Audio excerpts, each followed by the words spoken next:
welcome back to Wrote Reviews. Today we are taking on a new release, relatively new release within the last week or so, of qforce, produced by none other than the likes of Sean Hayes, amongst others. And the vocal cast is among some of the royalty of the queer community and our allies. So it is a wonderful thing to talk about. We have a gay, you know, animated series.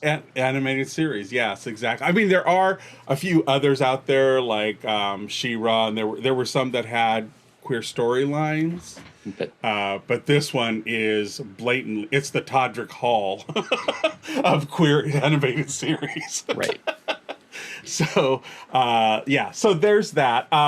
So why don't you tell people, Vance, what the series is roughly about, and then we'll get to chatting about it.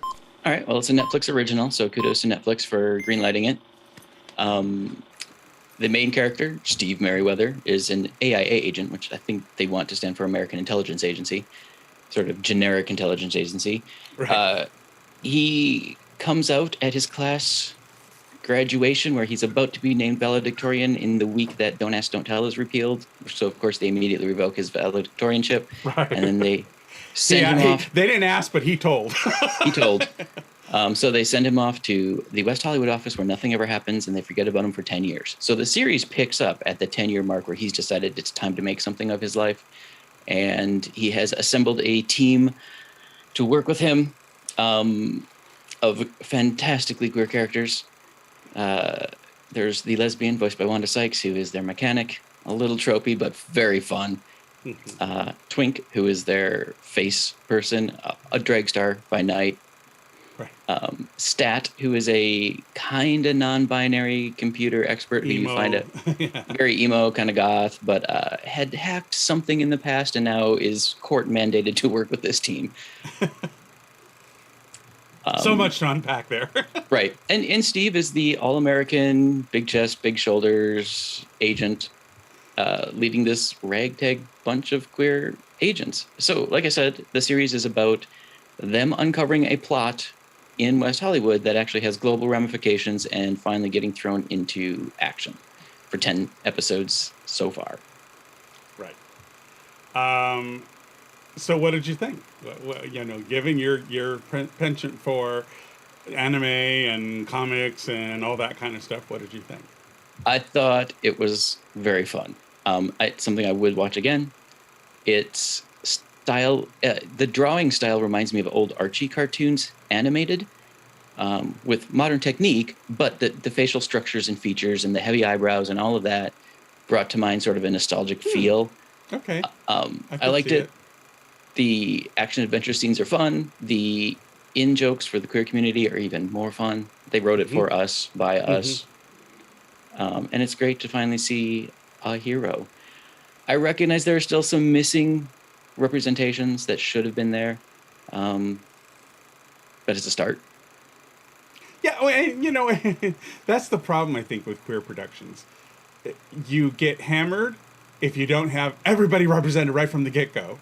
Right. And in real life, it doesn't happen that way, So it's kind of like, you're damned if you do, damned if you don't. And in this case, I don't really care. It was fun to have a gay Super Friends kind of show. It would have been the cartoon series I would have wanted as a young kid. Oh, same.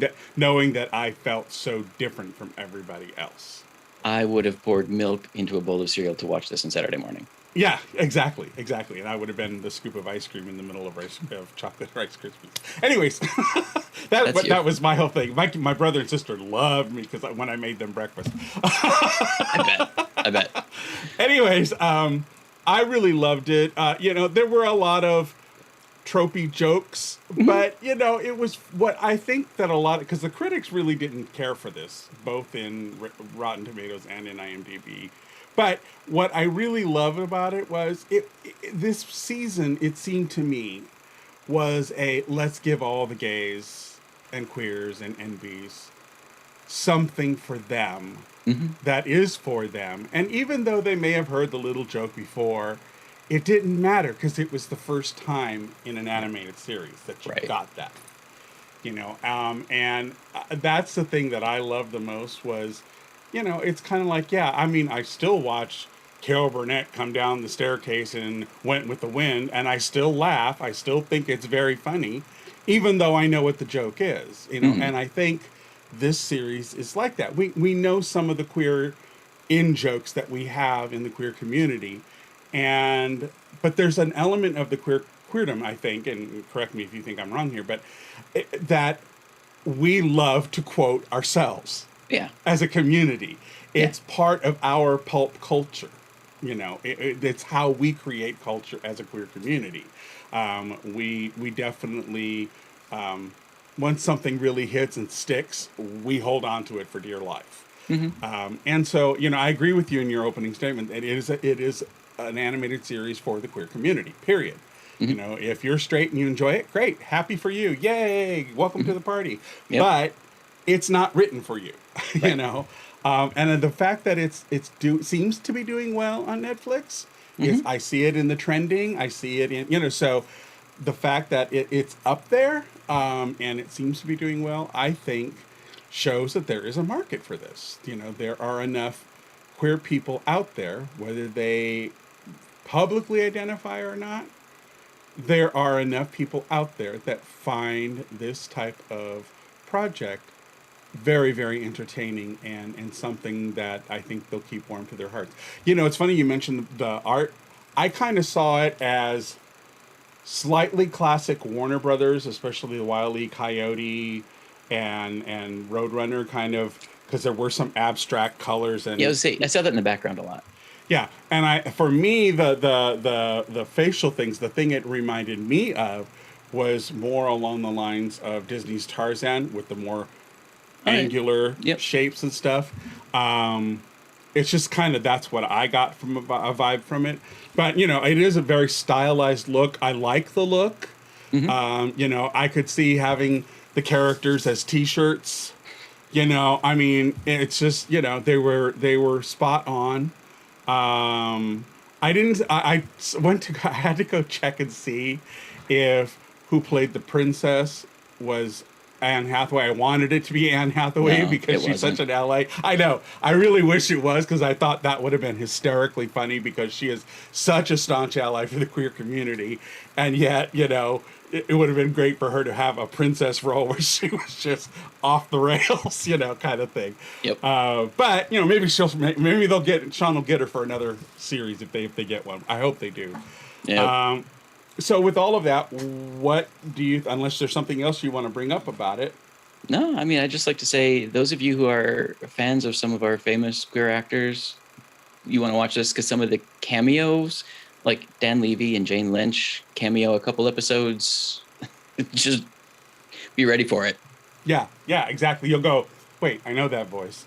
You know? And yet some of the voices are very well done. Like, it took me a second to realize Sean Hayes was doing Yeah. Steve Merriweather. Yeah. And I thought that was quite well done. He was able to throw me a curveball Hmm. until I kind of sorted that. No, that is his voice. It's just he's modifying it for the Right. character, Right. or modulating it for the character. Right. Okay, so what do you say for your ratings? All right. Overall production, gave it a 5. Like I said, it was good. I enjoyed it. It was for me. Script screenplay, I did give it a 4 because, as the critic said, some of the jokes we've heard a lot, and I'm glad they were there, which is why it's still a 4. But I think they could have been toned up a bit. Sound lighting score, tough to do for animation, and there wasn't a lot of score because it was animation. So I gave it a 4. It didn't get in the way of anything. No, but I think the score that was there was very James Bondsy, Yeah. Austin Powers kind of. Yeah, when we got that, it was good. Yeah. Art direction, costuming, again, can't really costume and animation, so it's definitely on the art direction side. Gave it a 4. It was pretty to look at. It was beautiful. It never threw me out of the story. Casting They gave were a 5. consistent. Yeah, they were absolutely consistent from beginning to end. Casting, I gave a 5. The voice talent was top notch. Directing, I gave a 5. The story really came together, especially at the end once you realized all the subplots that were going on finally got tied up, because it is a spy story. I mean, it's a fun, campy on the surface, but there's a spy story there. Mm-hmm. So gave it a 5. Queer themes presented, gave it a 5. They were very inclusive, though not 100%. But they also presented But West you know Hollywood. it's an open tent. It's an open tent, and they presented West Hollywood well, which gives them a lot more to work with in the future. Right. So I gave it a 5. So personal overall rating, 5. I will watch it again. Yes, yes. Mine are pretty much 5s all across the board, with the exception of screenwriting, which I agree with you. I think, there are some tropey jokes, but I'm hoping that if they get another season, that they'll then start to push their own envelope and come up with some new stuff. You have the comedic talents of Sean Hayes. Come on, Well, and Fortune if Femster anybody can make a banana that freaking funny, right?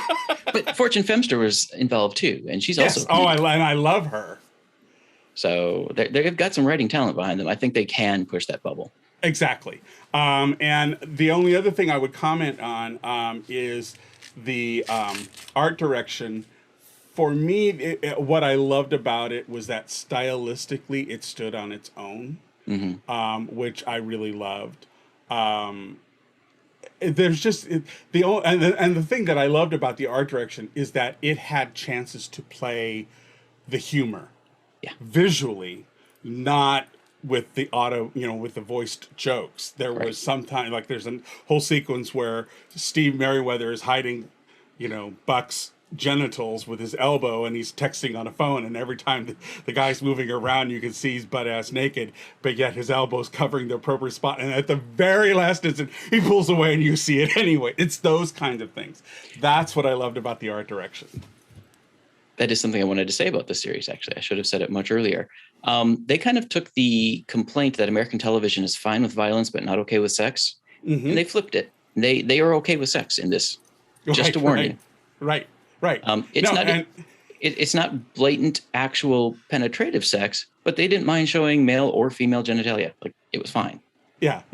And the thing that I love too was that, it's, you think Austin Powers, but with a really queer angle. Yeah. Even more so than Austin Powers was, with a very queer angle. It's that animated and that stylistic and that, geared for our community. All the pop culture refs, everything that's in there that you could have in there, were spot on. So highly recommend it. So that is our take. I will also include the Rotten Tomatoes and IMDb as usual. Next week, we are going to hit something a little serious, and it's a drama. It was a milestone in queer movie history, in that it was a film that was so controversial for its time that audience members got up and walked out of it and were quite vocal when they did so. It's the movie Making Love. It was produced in 1982 by MGM, and it has Harry Hamlin, Michael Ontkean, and Kate Jackson. It's a very, very pivotal film in queer movie history, and we're going to go back and talk about it. So tune in for that next week, and we will give the lowdown on Harry and Michael's queer little romp or affair. So there you go. Remember to like, subscribe, tell your friends, and if there's a movie you want us to review, put it down in the comments, and we'll definitely take a look at it and give you our thoughts. All right. And until then, this is S.A. Baz Collins and Vance Bastion saying we'll see you at the movies. Bye. Take care, everybody. Bye-bye.